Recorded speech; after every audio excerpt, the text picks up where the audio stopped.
안녕하세요. 마트 이슈입니다.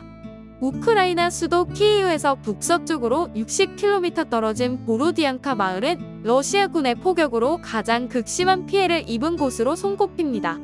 이 마을의 파괴된 건물 벽면에 세계적인 그래피티 화가 뱅크시가 그린 것으로 보이는 그림이 등장해 세계인의 눈길을 붙잡았습니다. 얼굴 없는 작가 뱅크시는 인스타그램에 3장의 사진을 올렸는데 보로디안카, 우크라이나란 제목이 붙여져 있었습니다. 폭격으로 무너진 건물의 맨 아래 콘크리트 파편들이 너덜너덜 기둥에 붙여져 있는데 그 한 조각 위에 손을 짚고 물구나무 자세를 취한 여자 체조 선수가 보입니다. 언제나 그렇듯 그는 이렇다 할 설명을 보태지 않았습니다. 다음날 이 마을에 뱅크시의 그림이 있다는 소식을 듣고 키이우에서 달려온 이들이 있었다고 로이터 통신이 전했습니다. 알리나 마조르란 여성은 우리나라를 위해 아주 역사적인 순간이다. 뱅크시와 같은 사람, 다른 유명한 인물들이 여기 와서 러시아가 우리에게 어떤 짓을 했는지 세계에 보여주고 있다고 말했습니다. 그런데 보로디안카 마을에 파괴된 다른 건물 벽면에는 블라디미르 푸틴 러시아 대통령으로 추정되는 남성을 화려한 유도 기술로 매다 꽂는 소년이 그려져 있었습니다. 우크라이나 군이 최근 헤르손을 수복하는 등 승기를 잡고 있는 때인 만큼 이 그림은 묵직한 감동을 전했습니다. 체구가 훨씬 작은 소년이 상대적으로 커다란 몸집의 푸틴 대통령을 시원하게 무찌르는 모습은 약소국 우크라이나 국민들을 응원하고 격려하기 위한 의도로 풀이됐습니다. 평소 반전을 주제로 여러 작품을 그려온 뱅크시가 전쟁으로 가장 극심한 피해를 입은 보로디안카 마을을 직접 찾아가 건물 벽에 그림을 남긴 사실을 스스로 인정한 것도 감동을 안겨줬습니다. 참다운 예술인이란 그래야 한다는 것을 어떤 말도 보태지 않고 행동으로 보여준 셈이기 때문입니다. 물론 그는 유도 소년 그림을 자신이 그렸는지 여부는 확인해주지 않았습니다. 푸틴 대통령은 유도 검정띠 유단자이며 평소 종합격투기를 엄청 좋아한다는 사실은 널리 알려져 있습니다.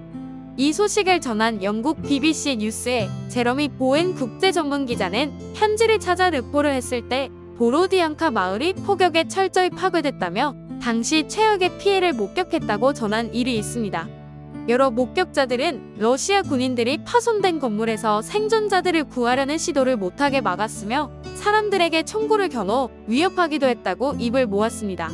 BBC 뉴스는 당시 부모와 형제, 할머니, 아내, 1살짜리 딸 등 모두 6명의 가족을 단 한 번의 공습으로 잃었다는 한 경찰관의 사연을 보도한 일도 있었습니다. 체조 선수 그림은 다른 곳에서도 눈에 띄었습니다. 키이우 외곽 이르핀 마을의 한 건물 벽에 폭격 탓에 구멍이 뻥 뚫려 있었습니다. 그 구멍 위에 발을 디뎌 중심을 잡으며 리본을 돌리는 여자 리듬 체조 선수를 그렸습니다. 그녀의 목에는 보호대가 둘러져 있었습니다. 이 마을은 러시아군에 의해 수백 명의 민간인이 잔인하게 학살된 곳으로 국내에도 잘 알려져 있습니다. 네 번째 그림은 키이우의 콘크리트 방호벽에 그려져 있었습니다. 앞에 탱크의 진격을 막기 위한 철제 X자 블록이 놓여져 있는데 이를 시소처럼 활용해 두 어린이가 타는 것처럼 그려졌습니다. 한눈에 봐도 뱅크시의 작품임을 알 수 있습니다. 뱅크시는 철저히 신원을 숨겨 언론의 은둔자, 비밀스러운 화가로 불립니다. 뱅크시는 1990년대 초반 영국 브리스틀 주변에서 작품 활동을 하며 이름을 알리기 시작했습니다. 전쟁과 아동빈곤, 기후재앙 등 시대를 관통하는 메시지를 찾아내 이를 작품으로 형상화했습니다. 몇 년 전부터 프랑스 파리, 미국 뉴욕과 유타주 파크시티, 팔레스타인 등에도 그의 작품이 나타났습니다. 오늘 영상 재미있으셨나요? 재미있으셨다면 구독, 좋아요, 알림 설정 부탁드립니다. 구독과 좋아요는 여러분의 사랑입니다. 저는 더욱 재미있고 유익한 영상으로 다시 찾아뵙겠습니다.